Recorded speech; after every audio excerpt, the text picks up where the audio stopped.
আমি তো ডেফিনেটলি আমি আমার বেবিকে মিস করবো, এটাই স্বাভাবিক। আমি সবচাইতে আমার বেবিকে মিস করেছি, আমার মাকে মিস করেছি, আমার পরিবারের প্রত্যেকটা সদস্যকে মিস করেছি।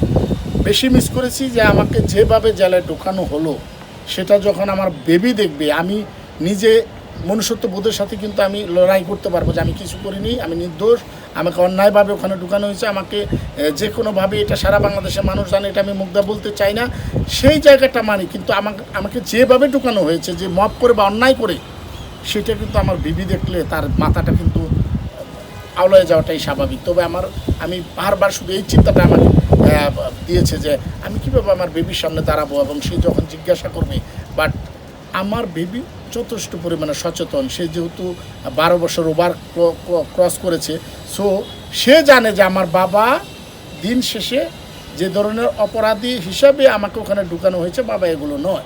কিন্তু যারা আমার গায়ে হাত তুলেছে, যারা আমাকে নির্যাতন করেছে, যারা আমাকে মপ করে ঢুকিয়েছে, তাদেরকে বলতে চাই আপনার বেবিটার কথা একবার চিন্তা করেন, আপনার বেবিটার কথা চিন্তা করেন। আজকে যদি আপনার সাথে আমার সাথে যেটা করা হয়েছে সেটা যদি করা হতো, তাহলে আপনার বেবির ভিতরের হার্টটা কেমন হতো।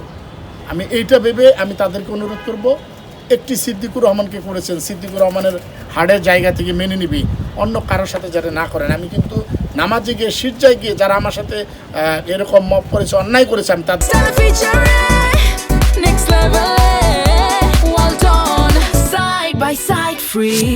জন্য দোয়া করেছি, আল্লাহ তুমি তাদেরকে ক্ষমা করে দাও, তাদেরকে হেদায়েত করো, কারণ তারা যেন পরবর্তীতে কোনো মানুষের সাথে, আমার মতো মানুষ না, খালি শুধু মানুষের সাথে এটা না করে। কারণ আমি কখনো এই ধরনের চিন্তা করি নাই।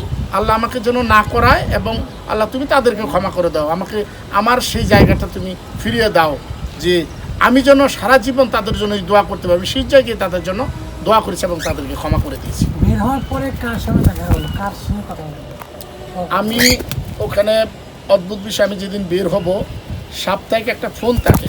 দেখেন আসলে পাখিরাও আমাদের মাঝে চলে আসছে, তার মানে আমি যে কারাগারে নাই তার সেই জায়গাটা ফিল করতেছে। এবং পাখি কিন্তু আমাদেরকে ওই আওয়াজ দিয়ে গেলো, এখন হতে পারে এটা কীরকম আওয়াজ তা বুঝতেছি না, তবে ভালো জায়গা, কারণ বারবার সে এখানে আসতেছে, আমরা ডেকে আনতেছি না। কারণ মনে হইতেছে যে মুক্ত আকাশে যে সবাই ঘুরতে চায়, সেটা দেখেন, সেটা পাখিকে দেখেও মানুষের লিসেন নেওয়া উচিত। এবং এই পাখিটাকে দেখে আমি শুধুমাত্র একটা কথাই বলবো, কারাগারে যারা আছেন আপনারা মুক্ত হয়ে আসেন, সমস্ত অপরাধকে ভুলে যান, প্রতিহিংসামূলক যত চিন্তাভাবনা আপনার ভিতরে আছে সেগুলো ছুঁড়ে ফেলে দেন। আসুন না, সুন্দর বাংলাদেশটাকে আমরা গড়ি, এবং মুক্ত আকাশে এরকম পাখির মতো ঘুরে বেড়াই, এবং সুন্দর চিন্তা করি, সুন্দর চিন্তা থেকে এই সার্বভৌমত্বটাকে রক্ষা করি। আমার যে প্রশ্ন ছিলাম যে আমি কাকে প্রথমে জেল থেকে বের হয়ে দেখেছি, সেই দিন ছিল বুধবার 18ই মার্চ। সেই দিন আমার ফোন পার্ট ছিল, ফোন পার্ট, দ্যাট মিনস 15 দিন পর পর একটা সাক্ষাৎ হয়, আর 10 দিন পর পর একটা ফোনে 10 মিনিটের একটা ফোন পার্ট থাকে। সেই দিন আমার একই দিন ছিল, সরি 10 দিন বলে ভুল হবে, 7 দিন, আমি ভুল বলে ফেলছি, 7 দিন পর পর ফোন থাকে। সেই দিন যেদিন আমাকে রিলিজ হওয়ার কথা, কারণ ইতিপূর্বে আমি একবার রিলিজ হয়েছিলাম, আমাকে যখন আসবো তখনই আবার আরেকটা মামলা গিয়েছে, পিডব্লিউ দিয়েছি, যেটার জন্য আমাদের যারা বন্দি আছে তারা বারবারই আমাকে অনুরোধ করছে, সিদ্দিক ভাই আপনি যখন মিডিয়াতে যাবেন তখন এই পিডব্লিউডি নিয়ে অন্তত কথা বলবেন। পিডব্লিউটা যারাই তৈরি করেছেন, আমি মনে হয় এটা রাষ্ট্রের কোনো ভিত্তির জায়গা নয়, পিডব্লিউটা মানে উঠিয়ে দেওয়া উচিত, কারণ নির্দোষ মানুষ ওখানে আছে অনেক। আমি চাই যে দোষী মানুষের শাস্তি হোক, আমরা যদি দোষ করে থাকি আমাদের শাস্তি দেন, আমাদেরকে জেলে আবারও নেন, আবারও রাখেন। আমরা যদি অন্যায়ের সাথে জড়িত থাকি, আমরা যে ধরনের অপকর্ম বলেছেন সেগুলো যদি করে থাকি, ডেফিনেটলি আমার শাস্তি হওয়া উচিত। সো ওই জায়গাটা থেকে আমি মনে করি যে পিডব্লিউটা উঠে যাওয়া উচিত, কারণ এটা আইন প্রশাসন যারা আছেন, আইন বিভাগের বা মাননীয় প্রধানমন্ত্রী আছেন, মাননীয় আইন মন্ত্রণালয় আছেন, সংশ্লিষ্ট মন্ত্রণালয়কে বলবো যে পিডব্লিউটা দিয়ে মানুষকে হয়রানি করার কোনো যুক্তিকতা আমি দেখি না। যদি সত্যিকার অর্থেই শাস্তি দিতে হয় অপরাধীদেরকে, অপরাধীদের শাস্তি দেন, অপরাধ করলে শাস্তি দিতে হবে, এটাই স্বাভাবিক। সো ওই জায়গাটা থেকে আমি মনে করি যে সেইটাও দিলে আমি খুশি হব। পিডব্লিউটা যত তাড়াতাড়ি পারেন, এগুলো দেশটা তো ভাই আমার, দিন শেষে দেশটা নিয়ে আপনারাই ভাববেন, আমরা ভাবা উচিত আমি মনে করি।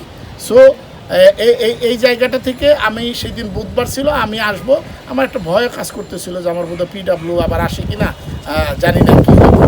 পরবর্তীতে আমি আম্মাকে প্রথম ফোন করে আমি আম্মাকে বললাম যে আম্মা আমার বোধহয় আজকে রিলিজ হবে। যাই হোক ওই দিন আম্মার সাথে কথা বলে বিসমিল্লাহ বলে আমি বেরিয়ে আসলাম এবং গেটে গিয়ে যেটা আছে 24 ঘন্টা অবজারভেশন রাখি, এটাও লতে নাই, তারপরে ওখানে থাকতে হয়েছে, আমি সেটাও ছিলাম। সেটা করে যখন আমি বের হইলাম, সর্বপ্রথম আমি আকাশের দিকে তাকিয়ে আমি আমি আমার আল্লাহকে ডাকলাম, আমি একটা দোয়া করলাম, দোয়াটা করে বের হলাম। বের হওয়ার পরে আমার যে ভগ্নিপতি, যিনি আমার জন্য একদম অনেক কষ্ট করেছে, যিনি আমার সেই 10 মাস 22 দিনের সেই জায়গাটা ফিল করেছে, প্রতিনিয়ত সে কান্না করেছে, সেই বোন জামাইকে প্রথম আমি চেহারাটা দেখলাম এবং সে আমার জন্য ওয়েট করতেছিল। আমি তাকে নিয়েই আমি প্রথম হাঁটা শুরু করলাম। আমি গাড়িতে এসে দেখলাম আমার বোন, সেই বোনের যে বোনের হাজব্যান্ড আমার জন্য আসলে শুধু জানটা দিতে বাকি রেখেছে, সেই বোনকে দেখলাম। আমার বড় ভাই মারা গেছে, তারপরে যে ইমিডিয়েট ভাইটাকে দেখলাম, আমার ভাইটাকে দেখলাম। তখন এসে তারা আমাকে ফুল দিয়ে রিসিভ করলো, আমার ফ্যামিলি আমাকে ফুল দিয়ে রিসিভ করে আমাকে নিয়ে আসলো। এই হচ্ছে আমার বের হয়ে আসার গল্পটা।